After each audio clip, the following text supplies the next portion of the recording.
experts. All information discussed and debated on the show is publicly available, and the opinions of the hosts are not fact. We apologize for any offense you may take and discourage any message of hate, violence, and discrimination, but such messages may be repeated from reportedly original sources for purposes of debate and discussion. We encourage your involvement in the discussion, but do not support any similar aforementioned message. You're listening to American Minutes.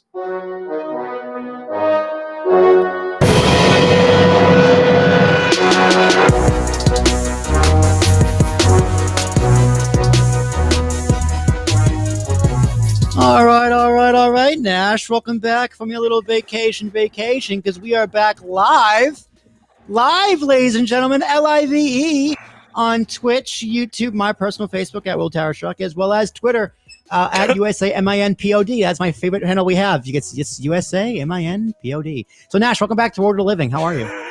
I'm great. That was quite the intro you did there. I was impressed. Yeah, I was practicing it all week because I missed you so much. Nah, you were doing it because we switched the title of the show and you kept messing up.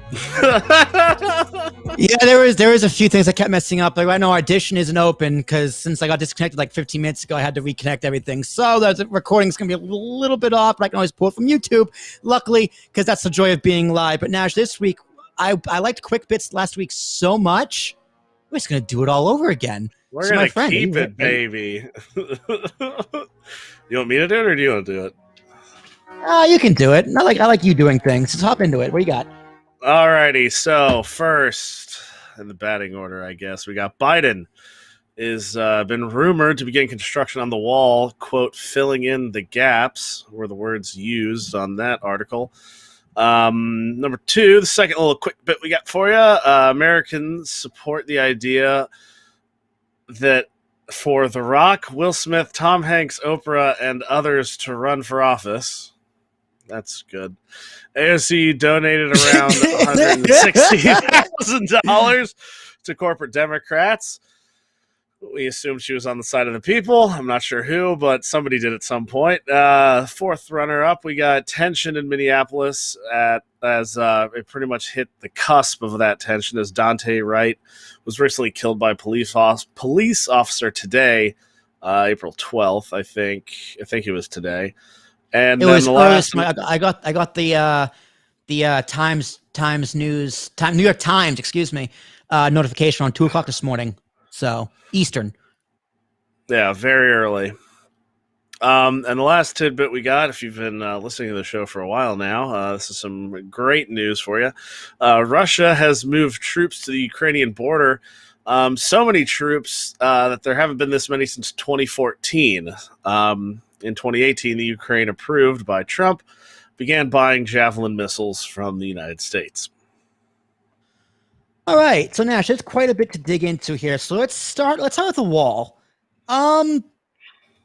So I don't know if everyone calling it the racist border wall under Trump is a hypocrite, or if they just don't know construction is going to continue, or I don't know what to make of this, because the mainstream propaganda, as I'm going to start coining it, hasn't really touched on it that much. Yeah, it hasn't been touched on it. It was some smaller pieces were talking about it. A lot of rumors. So I don't think anything's 100%, but it seems like a few White House people up there were saying the gaps in the wall are going to be filled, which was exactly what Trump was doing. Yeah, literally verbatim what Trump was doing. It was this, and not only that, Nash, he's not even finishing Trump's wall. He's finishing Obama's wall. Yeah. Yeah. He's finishing the wall he already started. He's sticking to what he knows, and he knows how to build walls. I mean, what a shock. Biden is going to do what he's been doing since the day he's been in office. So that's an interesting one. I don't know. Personally, I don't think that's a terrible idea. I don't think that's a terrible policy to rebuild the wall or finish the wall. I mean, say what you want about the wall, effective or ineffective. It's the fact that he's a hypocrite. The fact that he went back on his word, and for the past 4 years, Democrats are calling Trump a racist for finishing the wall, and now it's just, good old Uncle Joe is just doing what he's supposed to be doing. Yeah, That bothers me more than this wall's different because this guy's building it. It's like it yeah. doesn't really change it. Like Wall is a wall. it's the hypocrisy, it's the lying, it's the propaganda. All that bothers me more because I you know what, fuck it. I'm more inclined to support the wall than to not support a wall because our immigration is this such a mess. In the wall, I'm not going to say the wall is completely ineffective. I think it's kind of pointless and a waste of money, but it's not completely ineffective either. Yeah, and I mean, let's also keep in mind that this is after the fact of how horrifically he handled the border situation with the Right. kids in cages round two. Right. Return of the children. Like it's They're egregious. teenagers, Nash. They're teenagers. Come on now. Okay. Okay. Remember, no, they're like 15 to 17. Those aren't really kids, you know. Yeah. I'm using the mainstream propagandist lingo here now. Yeah. It's a mostly legal border crossing. Oh yeah, it's mostly legal. It's mostly COVID free, really. Oh, okay. We're working on Facebook, Nash. Everything is working. All the streams are working. I'm sorry if you heard that. But it's gotta do my due diligence here. So next up, The Rock, among other celebrities, including Will Smith, Tom Hanks, Oprah, and many others, considering. I don't know if they're considering, but it was like a poll, so it's credible, of if you would vote for them, if would you want them to run. I don't know about you, Nash. I would vote for The Rock. I don't think I would. I mean, it can't be worse than Joe Manchin. It can't be worse than what we have right now. I'd vote for Arnold Schwarzenegger, but he can't be president. I feel like is that why you would vote for him? Because he can't win. I feel like The Rock is incorruptible. You can't corrupt The Rock. He's The Rock. I don't think that's true. And I don't think he has what qualifies him? He's 6'3", like 800 pounds, and gorgeous and charismatic. Well, he's not hand-to-hand fighting anybody as president. All right, he's like a 5-time WWE champion. All right, he's the people's champion. He led a race movement known as the Nation of Domination. Anyone who knows 1998 Monday Night Raw knows Nation of Domination. They're essentially the Black Panthers on wrestling. So he knows race issues. He's been a Tooth Fairy. And he's been in Jumanji twice, all right? The man is experienced. Yeah. All right, so overall, like... All right, I guess I'm voting for him. can we agree that celebrities shouldn't... I mean, not fuck it. Celebrities should run for politics, because at least... I don't know, Nash. I don't know. I honestly don't know what to think about this one. I'd vote for The Rock just because I love The Rock. But Tom Hanks, maybe. Will Smith, probably not. Oprah, she can go fuck herself. I didn't know you had such beef with Oprah. What did Oprah do to you? Nothing. I just think she's phony. Yeah. All right. I mean, that's your opinion. I don't know too much about Oprah. As everyone knows, I like to say, everyone's entitled to their wrong opinion. So that's mine. AOC. Everyone's, well, I guess no one's, I don't know, everyone's favorite or least favorite politician, depending who you ask. So, Nash, she, as well as a bunch of the other Justice Democrats, run on and are proud to run on that they don't take corporate dollars. They don't take corporate donations. They are grassroots, small-funded operations. Now, that's good on paper, but is it really that good if all the money you give her just ends up going to the corporate Democrats anyway? Yeah, it's kind of just like you've created a middleman. Yeah, so why is she doing this? I don't understand why she's doing this. It could be because she wants to be in their good graces. She doesn't like taking the heat. She wants to be popular within the clique of politics. I honestly don't know. But, I feel like it's to get in the good graces more than anything. Yeah. She ran on minimum wage, $15, Medicare for all. Running on that there is no left party. The United States doesn't have a left party. She said that in 2020 or in 2019. There is no Democratic Party. The Democratic Party is a moderate right party, meaning the corporate Democrats. She has been on record saying We need to fight them. We need to put pressure on them to change. That's what she says in public to her supporters. But now she's going to donate around $106,000 to people who disagree with everything she supposedly stands for. Yeah, who's literally her supposed antithesis. Right. So it's either she's a fraud. I think she's a fraud. She's afraid, or she's just all bark and no bite. Because we've covered this on the show. She's a fraidy fraud with no teeth, dude. That's what you're summing it up here. I mean, if you want someone who hates AOC more than anybody, listen to Jimmy Dore. He talks about her every single day. He really doesn't like, he doesn't like Ro Khanna. He doesn't like Rashida Tlaib. He doesn't like any of the quote unquote the squad. He doesn't like Bernie Sanders because they don't fight for what they believe in. He lines with them on their beliefs. He wants Medicare for all. He wants $15 minimum wage, but he calls out the people who say they're going to fight for it and then don't. So that's the main point of this story. It's just, why do people support her? And here's the funny thing, Nash. The Democrats she gave money to either gave it back or said, we don't want it. Wow. So they're more morally upright? Say it ain't so. Oh my God. That was the craziest part of the story. And again, these quick bits are just like, headlines we quick react to. There's not so much in-depth research like we do on our other stories. So if you want details on that, please do your own research and let us know what you think. But really, that was like the crux of the few videos I watched on this without actually writing down any physical notes. Yeah, they just gave the money back. They just like, we want nothing to do with you. You are political cancer. Wow. You think it was a setup? What do you mean? Elaborate. Like they had told her, yeah, give us this money, behind closed doors. And then when she did, they publicly denied it. Or publicly returned it. Refused it. Maybe. I don't know. Now that I say that, I don't think anybody is smart enough to actually do that in politics. Yeah, remember, these are Democrats we're talking about here. And Republicans aren't much smarter.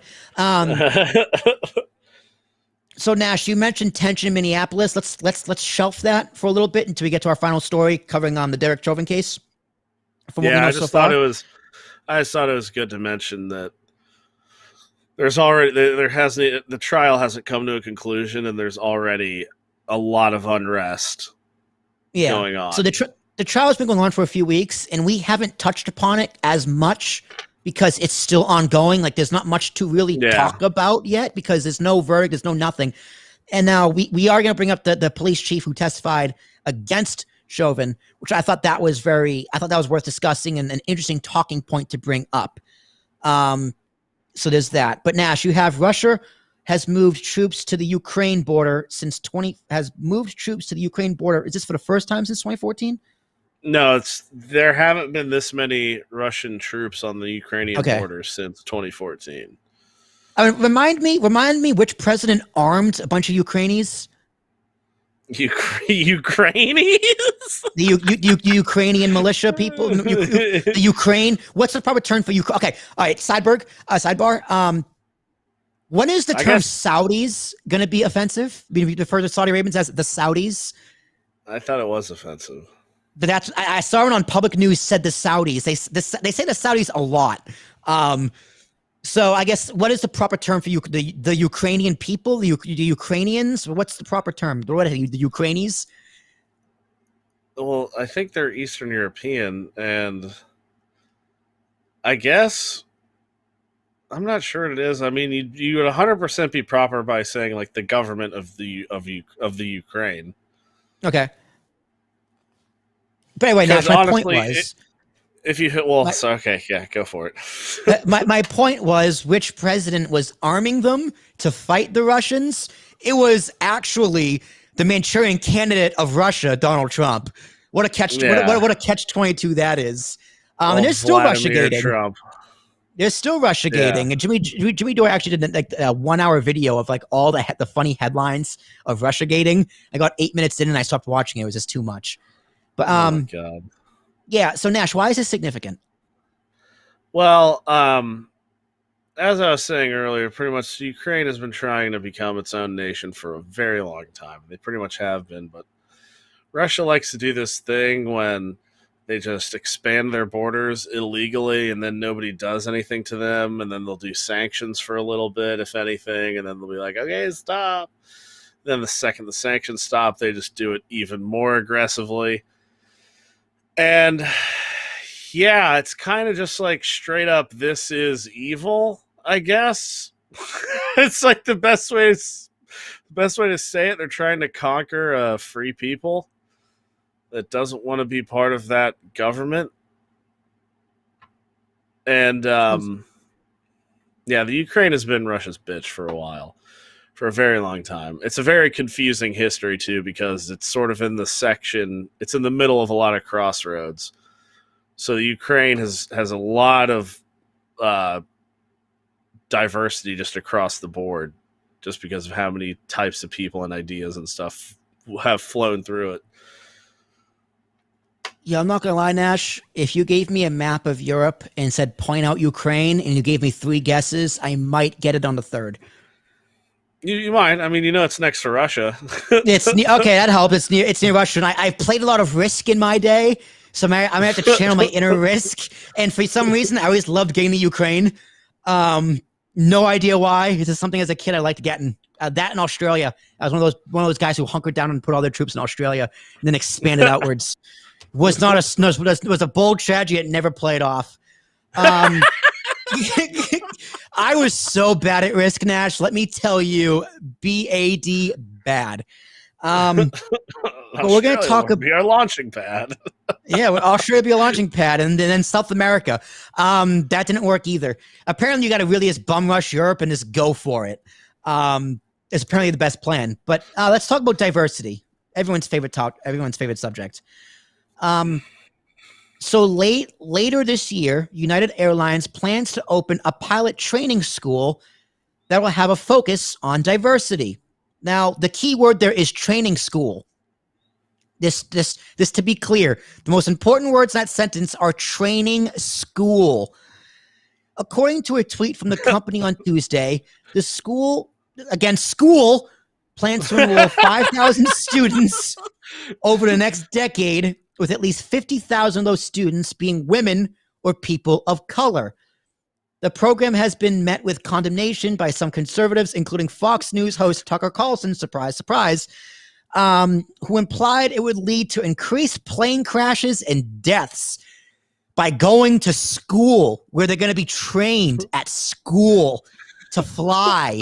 It sounds like we're like 1915. Like, what is this? A woman in school? Who is this Amelia Earhart? Amelia can't fly a plane. A woman in a plane? Ah! Please. Bananas. Amidst the criticism, United has stressed that it is not lowering its safety standards because, it's a school, but simply working to ensure that minority groups have more opportunities to become pilots. God. This is like this sounds like a bit that somebody is doing. It's like, yeah, Nash, I'm doing it. I'm doing the bit. It's a training school. They see like a black guy and a woman walking in the pilot school, and then you hear someone just go, "Well, there goes the neighborhood." I'm like, what? What do you mean? These planes are going to crash. Like, good God. No, let me be clear. This is a version of affirmative action. And I do think there are valid critiques of affirmative action, but not when you're going to a school to train you to do the thing they want you to do. You know what I mean? Yeah, no, yeah. That's the thing, because it's like, you can't not pass the school and fly a plane. Yeah. You still have to pass the school. That's kind of like because I think we have talked about colleges before. Like that's something that actually like is a negative that can happen is it can put somebody in a school that maybe isn't equipped enough for it. Yeah. They're setting the kid up for failure just so they Like a can hit a college, diversity not a queue. flight school. I want to be Just clear. it's like let's use Yale, like an Ivy League, Yale, Harvard, Columbia, any of those, Stanford.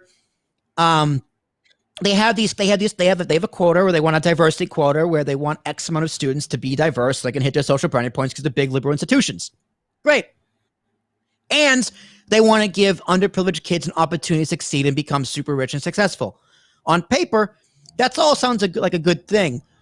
Problem is, they have to lower their standards to hit those numbers. Now that could be for a plethora of reasons, but the kids who end up going to Harvard, Stanford, Yale under a scholarship of affirmative action, they fail out, they flunk out, they drop out, and they have crippling debt. That's the part they leave out. Now, some of them, I'm sure, do really, really well. And affirmative action serves them incredibly well. Of course, they're going to find multiple examples of both. But that's an issue with affirmative action. It's kind of picking the right student. You can't lower the standard. If you want to have diversity in all these places, great.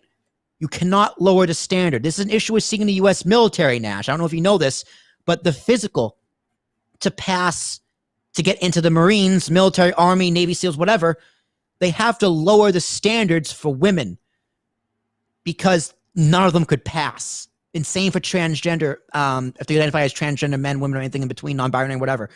They have to lower the standards because they couldn't pass the exam. That is an issue. If you're going into the military to go fight people, diversity should be the last thing on your mind. Passing the physical is the most important thing.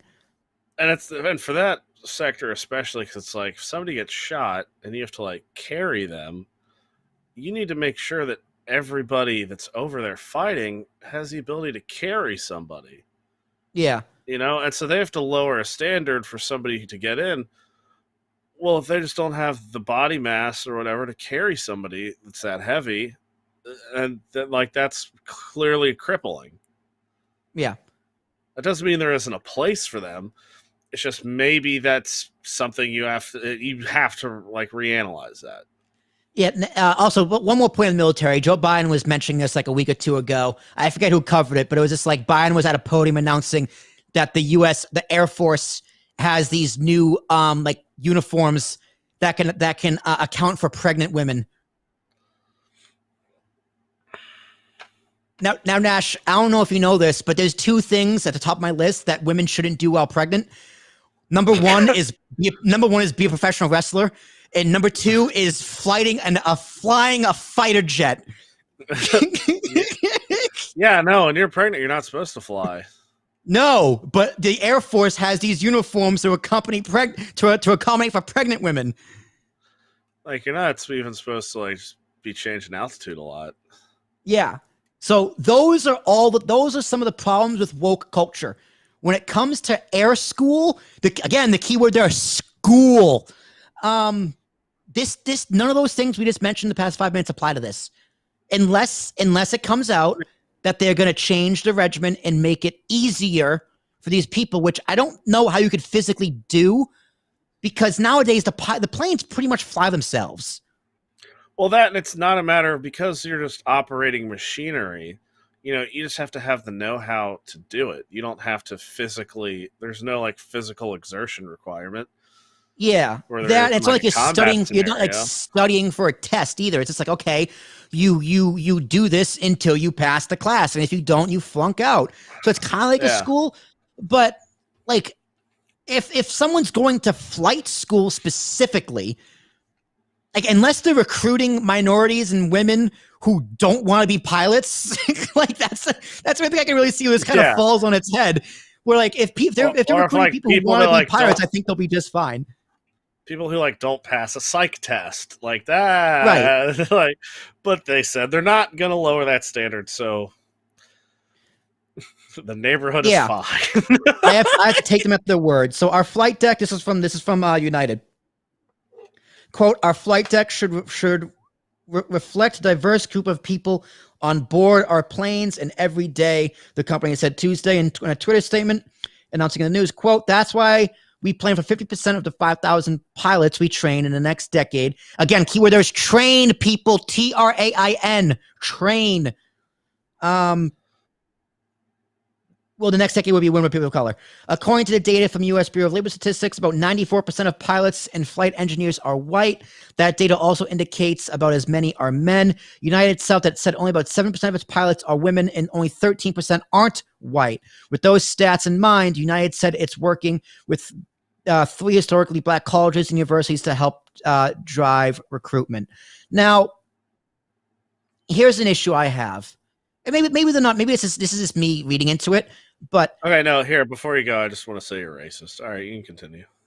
I don't see that 94% of pilots are white men as a bad thing. Sully was white. No, I what's your point? I don't know why. No, like my point is like maybe I'm just reading into this. I think that the article I pulled this from kind of said that stat as, oh, this is a bad thing. This is absurd. But I like that they're working with historical black colleges to drive recruitment. Sure, that's great. But maybe is it possible that just white people just love being pilots? Maybe just other people just don't want to be pilots. Is that possible? Yeah, I mean, but like, I feel like there's not a problem with that statement. I think that's a fine thing to suggest. I don't think that's harmful. Maybe just white people love planes. I don't know. I'm trying to think of how many white people I know that love planes. But anyway, I got one. But I got 0. I don't know anybody who is. Oh my god, dude, the jet engine. Oh, that purr. Oh god, that opening, the pilot of Lost. Oh my god, that jet engine would not explode like that. Let me tell you something, brother. But I mean, yeah. No, I know 0 people like that. I do. And anyway, I don't think is it Houston? Saying no, it's not Houston. God, but damn. It's not like what this program doing. It's not harmful. It's just like, okay, maybe the opportunities just haven't been there. Let's see if that's the case. It doesn't really hurt anybody. It's just like, we're giving easier access because maybe it hasn't been there in the past. Because I would assume black people weren't allowed to fly planes in like the 60s or something like that. Probably not. So, we have to fact check that. Could be correcting that. I don't know. I really don't know. That's kind of an interesting thing to know. Because I wonder if planes are segregated. We'll put a pin in that one. But yeah, like there's no real negative to doing this. You know what I mean? Maybe it was so expensive to fly, they just minorities just couldn't afford it. Maybe we'd have to look into this. This is interesting. So we'll get back to you on our we'll follow up on our social media at UMadBroPod or USAMINPOD. All right, we'll get back to you for fuck's sake. So there were, yeah, right. There were some criticisms as I'm trying to adjust my drum so I can read my laptop notes. Quote, how about you hire experienced good pilots regardless of their race or gender? One person asked. I don't care about the pilot's race. I care if he or she can land the damn plane safely. Well, Twitter user number 13, that's why they're going to school to be trained how to fly a plane. Yeah, I don't, it's not like they're just going around and just finding a black guy and going, hey, you want to fly a plane? There's candy inside. Yeah, this isn't, I don't, like, that's the point of them going to school, guy. Like, unless the training's like, okay, here's your training. You're watching United 93, Sully, and Black Hawk Down. That's it. No, up in the air. You guys ready? That's all I needed. And then we had Tucker Carlson saying that people. What do you say, Nash? I think you saw it more than I did. I didn't even see it at all. He did like a monologue saying that like we're gonna see record numbers of flights crashing and people dying. Jesus. I'm paraphrasing, I hope. But that's essentially something along the lines of what he said.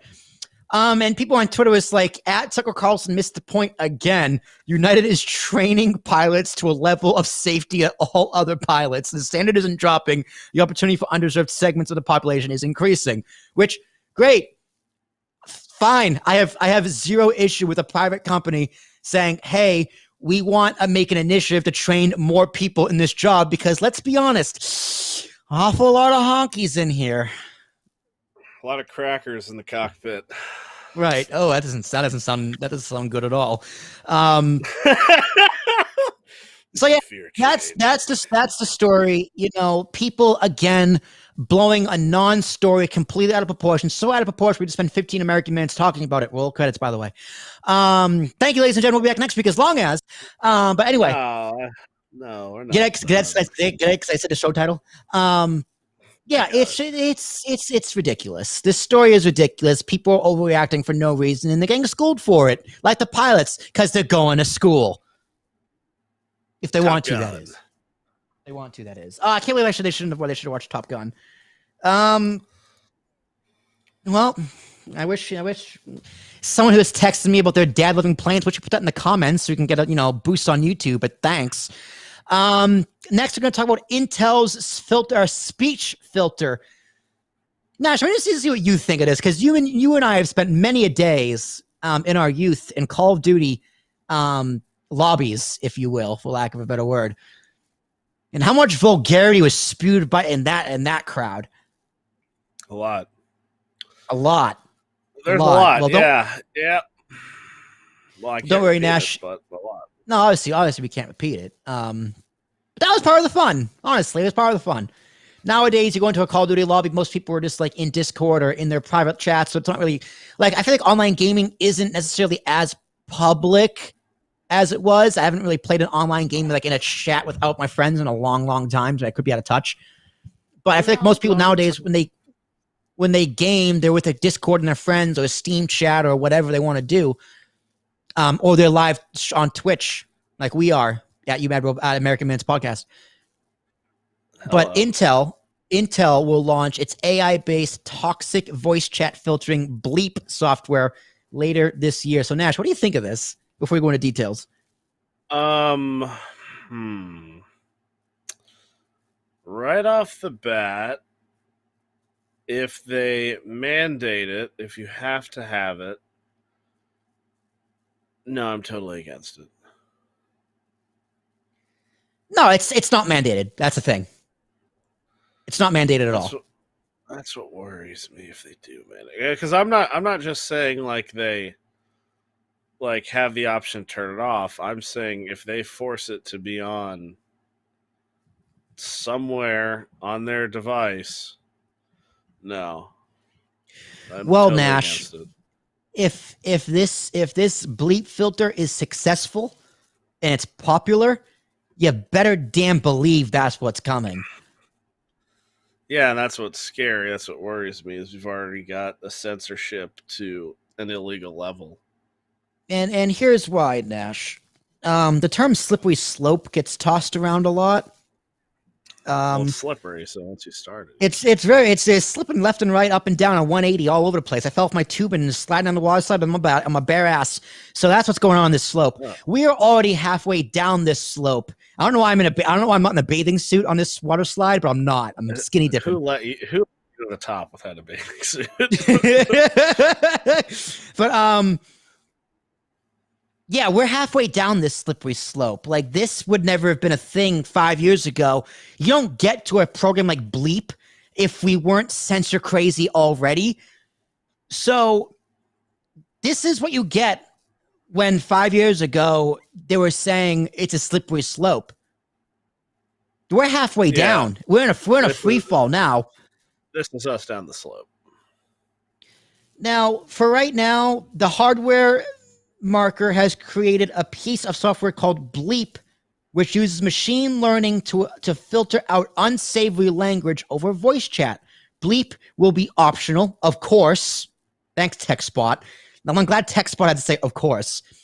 Not everyone is bothered by the same language, and some people aren't bothered by any of it, like moi. So Intel provides bleep users with a high degree of control over their experience. Now, Nash, as a business owner myself, in Biggest Podcast Solutions and biggestpodcastsolutions.com, I am a big proponent of options. Give the user, give your audience, give your clients as many options as possible and let them pick their own path. So, yeah. With that, I don't think this is bad, but it comes with an asterisk of saying be careful. Well, no, I just don't think it should be automatically installed on anything. And if it is, you should be able to uninstall it. Yeah. And something tells me that's not going to be the case. We'll see. Give it a year. I'm sure we'll cover the story again. But you can be as broad or narrow as you'd like with some of the adjustments. If you want to set it and forget it option, you can choose to bleep some, most, or all toxic chat. Now, I wonder how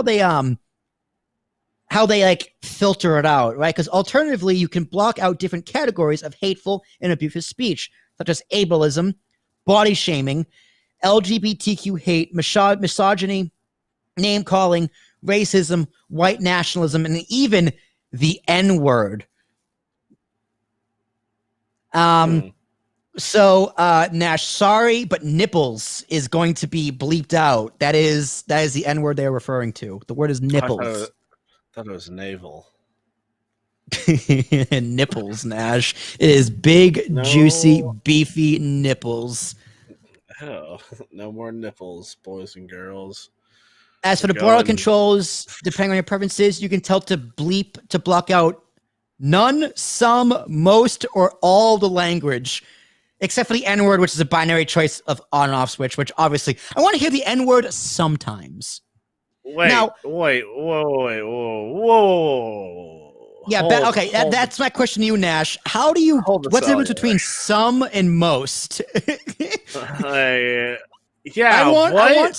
I want some LGBTQ plus hate to only some, but I want most white nationalism blocked out. I'm afraid I'm okay with a few sprinkles of white nationalism. I'm not a fan of the L and the B, so I want those hate words in there and no hard R's, but everything else is cool. Like what? But no, what I gotta say is, does it say like? I wonder what it says when it like gives you the option. Does it say like, you know, it has the yes no thing and then it says the word? Does it like say literally N word, or does it actually type out what the N word is? It's gonna say N word, not NIGG. The rest of it, yeah. It's just gonna say the N word because they can't. Oh, they're gonna get sued. They're gonna get sued hardcore. What do you mean? Because if you turn that filter on, and it keeps saying, and I say N-word, like not even like the actual N-word, but literally I say N-word, and it doesn't block it, you're done. It's a false advertising. It's not being literal, yeah. So you're saying it would have to spell out the word for this to be actually effective? Oh, of course. That's so silly. This is where our woke culture has gone, Nash, where they want to block out a word and make it so you can't hear it without knowing what that. Well, obviously, we all know what the word is, but they can't say the word. I wonder, like if in a court case, right? If they're reading testimony or if they're reading like something. And someone says the word, will a white prosecutor say the word or will they say the N-word? Will a judge say the word or will they say the N-word? I don't know. That's sort of the damaging thing. And then you get to a point where, okay, well, are they going to have a list of all these hateful words? Are somehow those words less offensive than what the N-word stands for? Is that I think of terms of what words they're talking about, because there's a few words, the F word for gay people in LGBT community, the R word, the M word for little people. There's a bunch of words we all know at the top of our heads, but what if some words get invented that we don't even know about yet, that this algorithm just picks up, and all of a sudden we don't even know we can't use the word yet until us to tell us. Yeah, and then it's like, if they're not listing out all these words, and how do I know 100% what word they're doing? And if they do list them all of them out, isn't that hate speech? But they can't do that. This is stupid. This whole thing is just, if you think about it for more than 5 seconds, it's stupid. Yeah. Because it's like they can't, it's impossible to enforce their own rules. It's like a Democrat.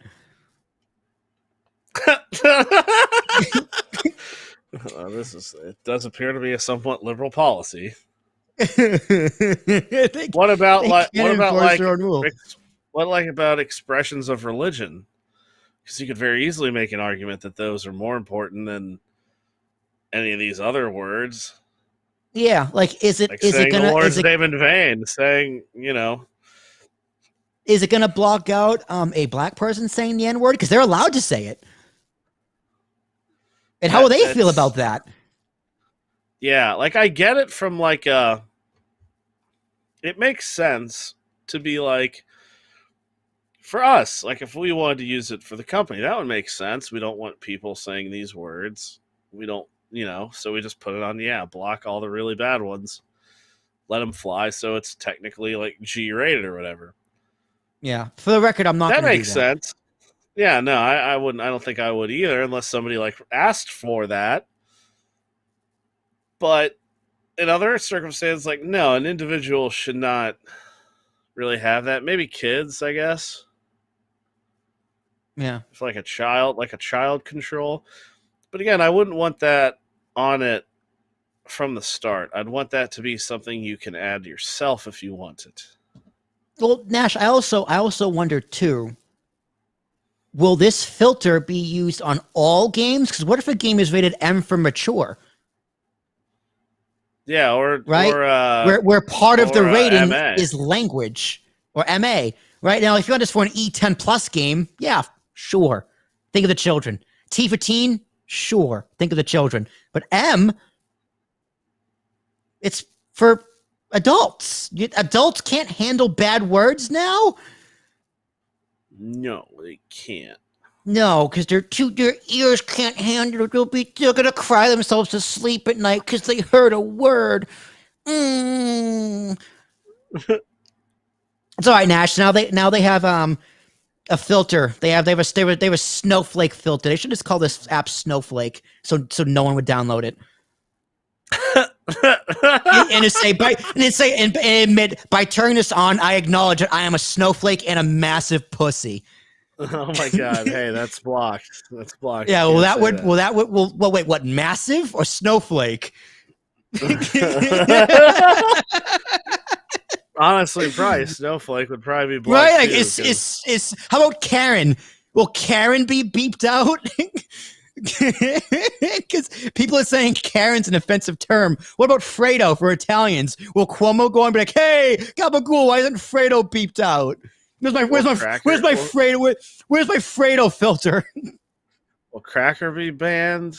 What's another? No, Nash, you can't be racist to white people. It's only white supremacism. There's no black supremacy on here. Are you nuts? What are you, nuts?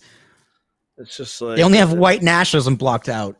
Come on now. You know better. I don't know how they can go about this, and I don't know how they can go about it well on an individual scale. Companies make sense. Like, probably Twitter should have something like that just blocks general speech like that. That makes sense. I don't think I would have a freedom of speech issue with that. What I do have is a freedom of speech issue with Twitter selectively choosing who they block, because that's blatantly biased. With no consistency either. Yeah, like, that's clearly a bias that you have, and you shouldn't be allowed to do that because you're suppressing someone's speech.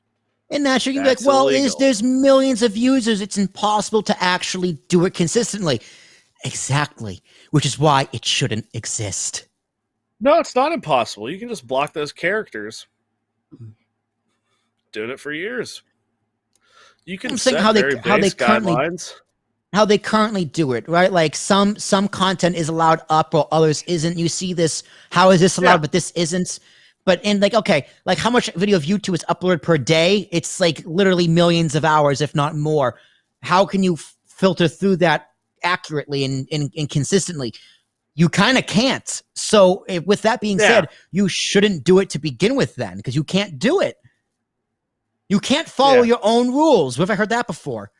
But you can try. I mean, that's the thing. You can definitely try to do it. It's like if you make very blatant rules, it's like okay, you can't use profanity this many times, and say you're clean. Like say you're safe for work. Yeah. Like you just can't do that. And yeah, it'll take people to moderate. But what they do now, it's just no. It's just they don't like that person. They said something wrong. They're done. Yeah. That's bad. Yep. That's no bueno, if I'm allowed to say that. So our final story is Minneapolis police chief testifies against Derek Chauvin.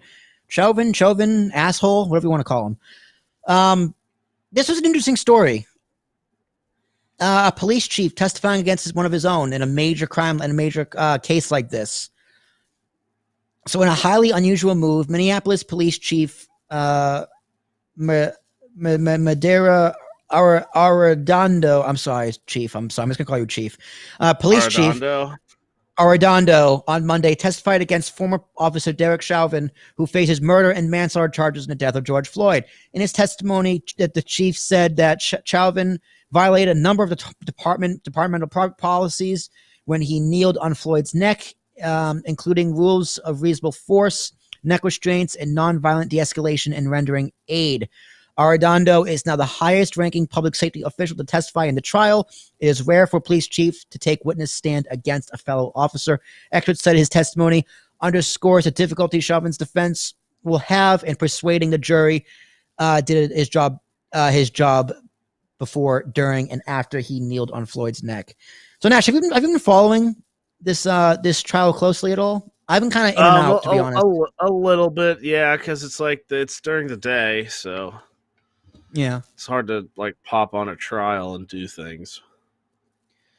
Yeah, this personally, for me, this trial is it's difficult to talk about for me.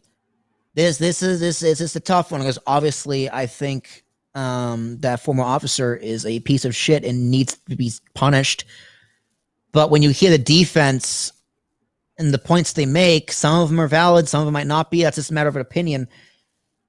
But it's uncomfortable for me to talk about because I don't know, and like I don't want to be called something I'm not, and it's just like, you know, there's this thing going on like he was kneeling on his shoulder, not his neck. It's like, well, okay, was he? When new footage was found. Why? Like, I don't personally think he should have been kneeling on his neck.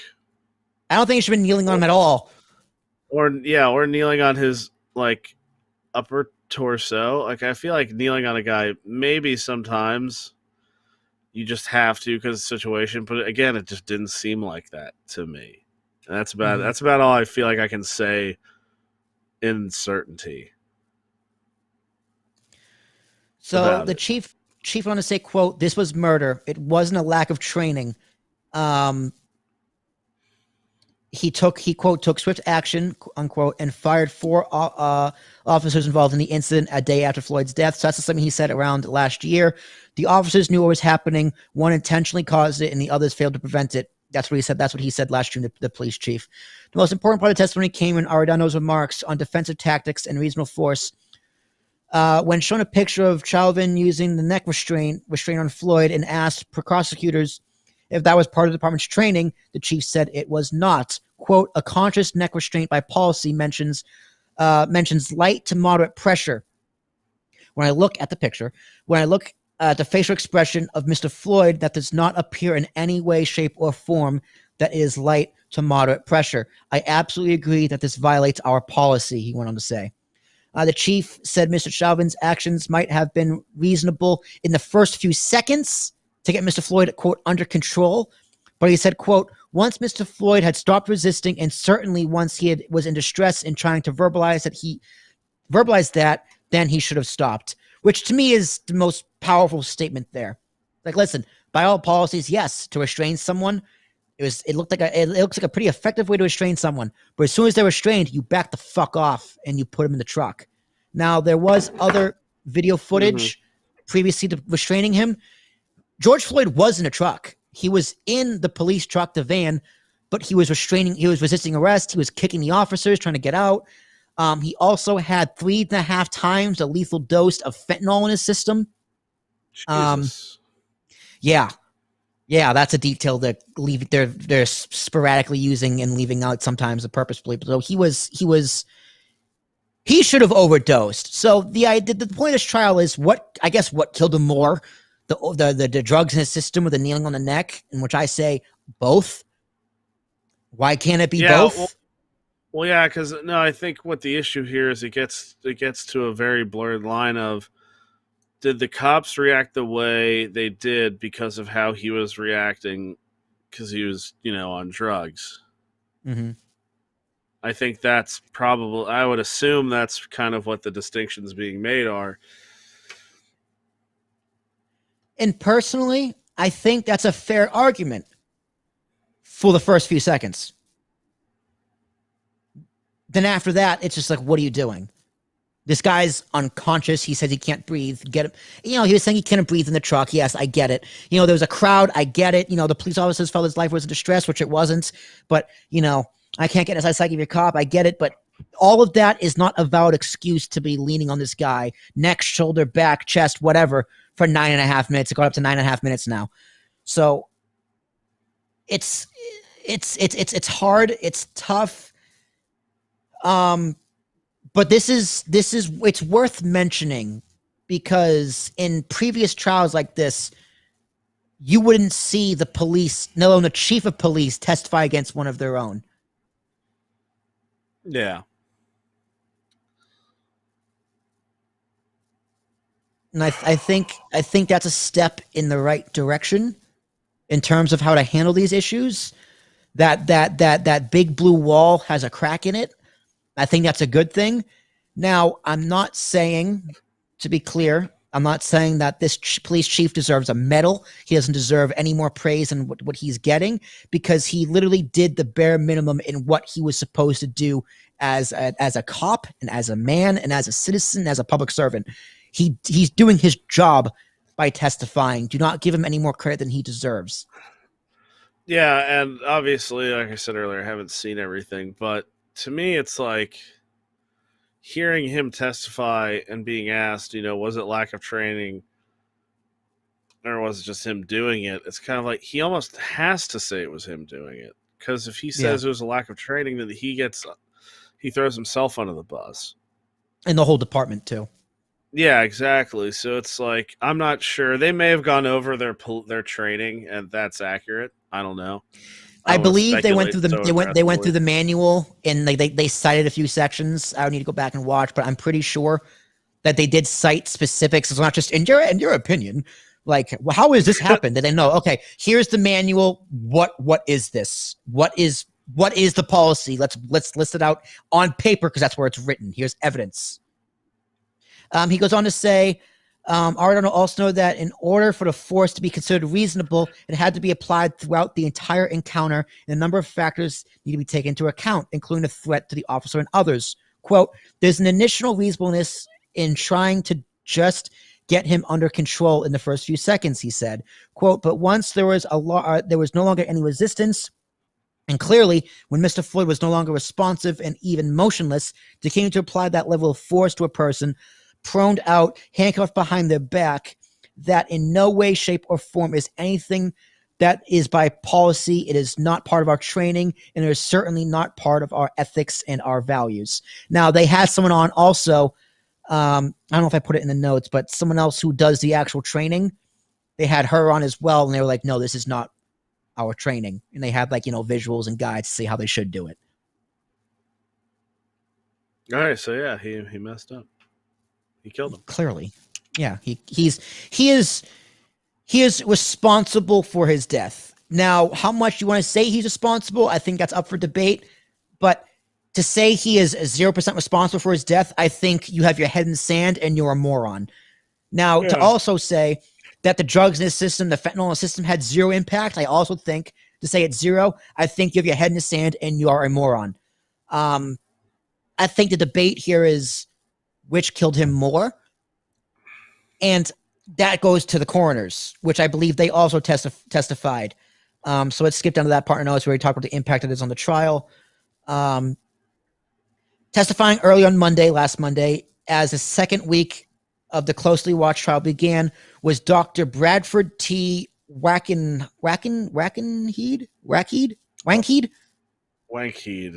Wankheed Langfield. I'm so bad with names, Nash. I'm sorry. What? An emergency what room. A name Wankheed is. Wankheed Langfield. Langfeld. He's the emergency room doctor who tried to resuscitate Floyd and later pronounced him dead. So, good person to have on a stand. So the Dr. Langfeld testified about what had caused Mr. Floyd's death, a central issue in the case. Mr. Chauvin's defense team had suggested that Mr. Floyd had serious underlying conditions, including heart disease, that had ingested a high dose of opioids, that being fentanyl. The prosecution says he was asphyxiated by the police. So the doctor bolstered the prosecution's case when he said that based on the information he had at the time, he thought the oxygen deficiency or asphyxia was, quote, one or more likely cause of Mr. Floyd's death. He said that he considered drug overdose and excited delirium syndrome said to be a display of aggression or distress attributed to mental illness or drug use to have been less likely causes. The doctor also said paramedics had not reported that Mr. Floyd was exhibiting any signs of either. Now, a toxicology report begged to differ on that one. The Hennepin County Medical Examiner Office classified Floyd's death as a homicide that occurred while he was being restrained by the police. Cause of death was listed as cardiopulmonary arrest complicating law enforcement subdual restraint and neck compression. Under other significant conditions, it said Floyd suffered from hypertensive heart disease and listed fentanyl intoxication and recent methamphetamine use. Those were not listed under the cause of death. So even though he had 3 times the overdose amount of fentanyl in his system, that wasn't listed the cause of death. I'm not a doctor, but I don't understand how that's possible. I had 3 times the overdose amount? Yeah. Well, I would assume I assume like you could build up a resistance to fentanyl. So if he had been doing fentanyl a lot over a long period of time, he would build up a resistance so he could take more fentanyl than the normal person could, and it wouldn't kill him. I mean, that is quite the resistance, Nash. Good God! Like, yeah, that's a lot. I'm not saying it's a case. I'm just saying one of those like the bell curve, right? That's what it's called, the bell curve. When you curve something, I'm confused what your point is. No, like when you're doing statistics, they got the bell curve, right? For like the medians in the middle, and some all the way down here, and the highest all the way up here. You know those kind of charts. Yeah. Floyd was all the way to the right at like the end of the chart. That's how much fentanyl he had in his system. Yeah, I mean that's a ton. Like three times the amount of anything is a ton.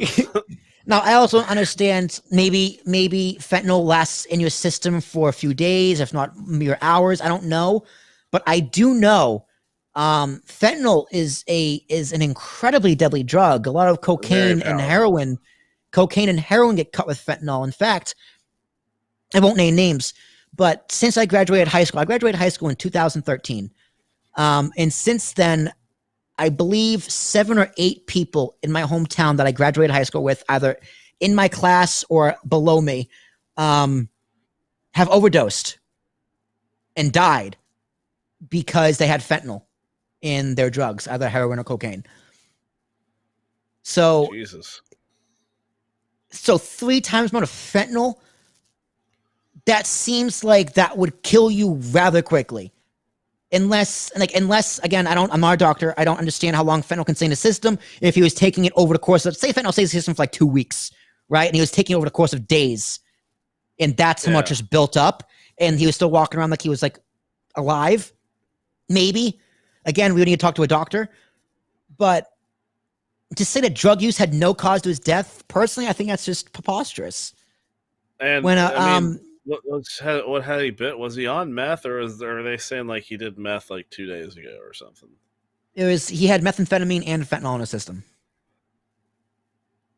I don't know how long meth stays in your system. I assume it's not that long. I think at the time of the arrest, he was high. I believe he was high at the time of his arrest.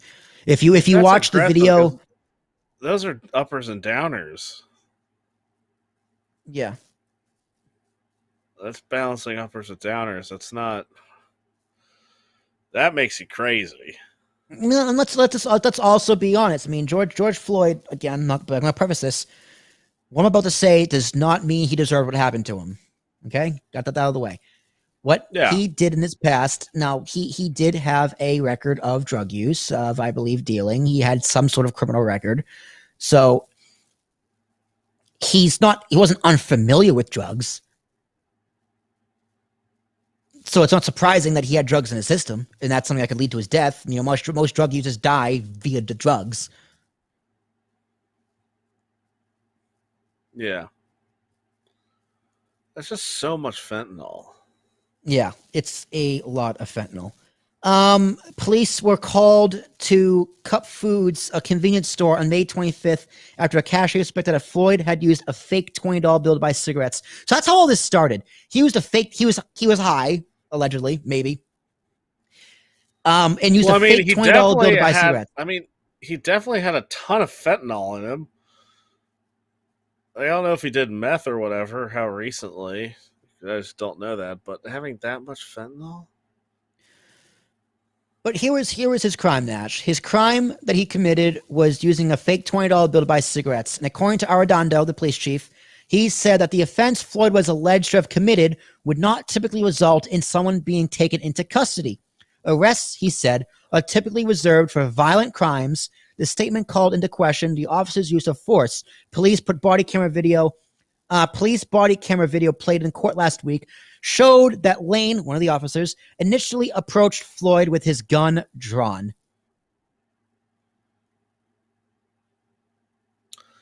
Yeah. That's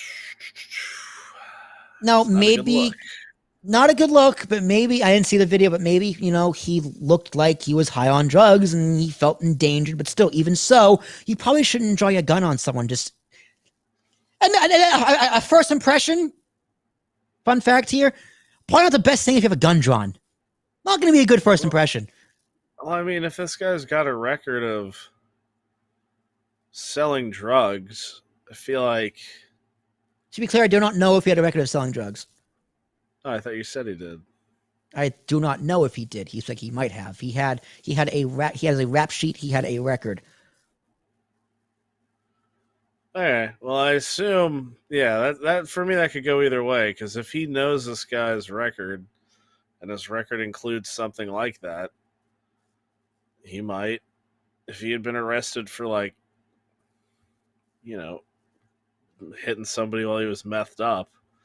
Mm-hmm. It's definitely going to affect how they approach it. Again, I didn't see enough of the trial, so I don't know how much of an idiot I sound like. Yeah, I really just did want to touch upon the police chief testifying. I'm glad he did. Good for him for doing a job as a citizen, as a police chief, and as a public servant. But I hope we see more police doing this. Doing what's right and not sticking to the mafia brotherhood. I shouldn't say it's a mafia, but that kind of like police. It's like an omerta, right? Don't talk bad against the family. Code of silence. God, how Italian are you? 50%. But interesting factoid again, Nash. So this is the big trial. This is the main event here. But the three other officers who responded to the scene, who were fired, J. Alexander Keung, Kueng, Thomas Lane, and Tao Thao, I'm sorry, sir, for pronouncing your name wrong, are charged with aiding and abetting second-degree murder and manslaughter. Their trial is set in August. Nash, what do you think of that? I mean, they probably should have got him off his neck. But those are hefty charges: aiding and abetting, Yeah, second-degree murder, and manslaughter. yeah. I mean, they did. If if it gets called as manslaughter, then yeah, they 100% did. Mm. Those are the guys that are supposed to stop that thing from happening. Yeah. Mm. Okay, so what do you think is an appropriate sentence for Chauvin, and what do you think is an appropriate sentence for those 3 officers? I don't know. I wouldn't make a. I mean, okay. Here's the thing. It really all depends about Chauvin, and I haven't seen enough of it to 100% know. You shouldn't have, your neck on somebody for what was it, like 9 or 10 minutes. 9.5 minutes. You shouldn't have you shouldn't have like be kneeling on somebody's neck for that long. And I don't think fentanyl would make somebody hyper resistant. Meth would for sure, but then again, I've never had to detain somebody who's on meth, so I don't even know if that's appropriate. So to me, it seems like he definitely killed him. And Alexander, Thomas, and Tao, yeah, they should have stopped it in some way or another. Yeah. Yeah. Okay. I agree with all that. So that brings us back to what we talked about all last summer. Tension in Minneapolis are at a cusp. This is a different situation where Dante Wright was recently killed by a police officer early this morning or late last night, Minneapolis time. The officer was supposed to tase him, and instead he used his handgun. He thought he was his taser. That's his story. I don't know how much I believe that personally, but I don't either. I think they keep them on opposite sides of their hip. But no matter what happens in this trial, there's gonna be a lot more riots, because unless Chauvin literally gets the guillotine and is executed like next week, no one's gonna be happy. Yeah. I mean, here's the thing, because I think he did. Just on what little I know and I've seen, there just isn't. If somebody told me that, if you do this amount of meth, it typically makes you incredibly hard to detain. You have to apply an egregious amount of force to somebody. That is the only thing that I would be like, yeah, okay, that makes sense. But everything I know is like, he just mainly took a bunch of fentanyl. He had taken meth at some point in the near future, like somewhere in the near past. But that doesn't justify doing that, because I don't think fentanyl has the effects on somebody that would need you to be that aggressive with them. Dude, I don't think, and again, I don't think like the chief of police said, it was fine for the first few seconds. Maybe the first 2 minutes if you really want to be generous. But for that long, when he said he can't breathe and he was not moving and he was still doing it, bro, like there's you're guilty. You're fucking guilty. And I've been seeing a lot of this online. The same meme going on. I can't believe we're having a 4-week trial for a murder everyone saw. Now, to be fair, I don't know how they meant that. I don't know if they're hinting at there shouldn't be a trial period or the trial shouldn't be 4 weeks. Because one of them is valid criticism. Does this trial really need to be 4 weeks? I mean, it depends how much evidence there is. But no trial at all? Ooh, you shouldn't be saying that. You're a moron. Yeah, because there's a lot of evidence. There's stuff that we didn't know was going on. It's the whole point. And do they air the entire trial, like all of it, start to finish, or is it just like parts of it? You can watch it live all day if you want. There's like 2-3 hour videos on YouTube. Okay. No, that's really good that they do that, because then we can all see it. Yeah. if you really care that much, you can watch the whole thing. I guarantee you there are probably people out there who are watching the whole thing. As they should be. I mean, honestly, if this is something that's important to you, if you're big in the Black Lives Matter movement, if you're something that civil rights are important to you, you should watch this trial. So you can understand from both angles how it works. I know it's a lot of time, but maybe if you really care, don't watch Netflix for one night and just watch the trial, as hard as it might be. I'm not going to do it because it's just an uncomfortable thing for me to talk about to begin with.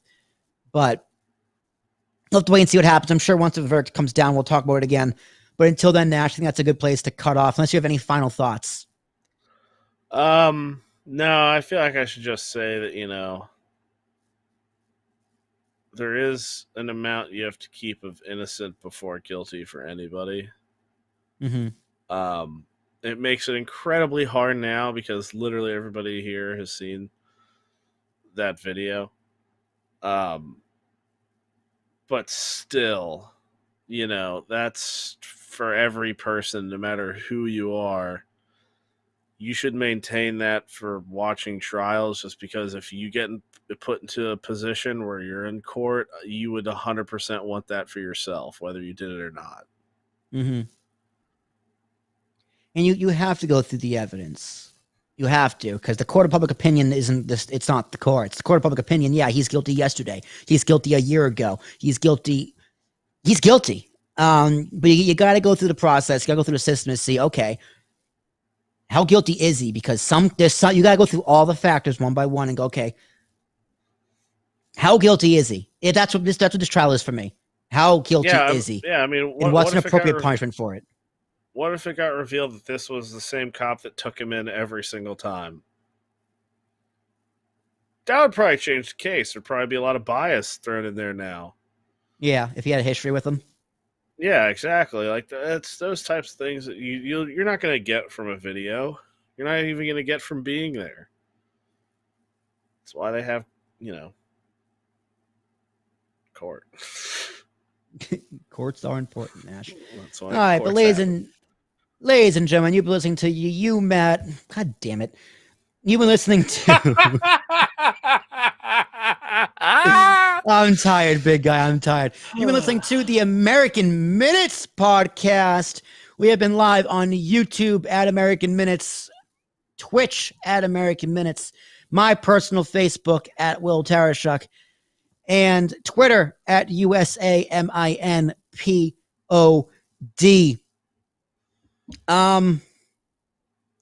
Nash, do you know about X? Have you heard about X? Is this like a D's nuts joke? Or no, it's not a D's nuts joke. But watch out, Nash, because X gonna give it to you. He gonna give it to you. X gonna give it to you. That's my montage to DMX. Rest in peace, the legendary DMX. Nash, X gonna give it to you. But until next week, ladies and gentlemen, we'll be back next week with a brand new show, a brand new podcast, brand new shenanigans. But until then, we're off the clock.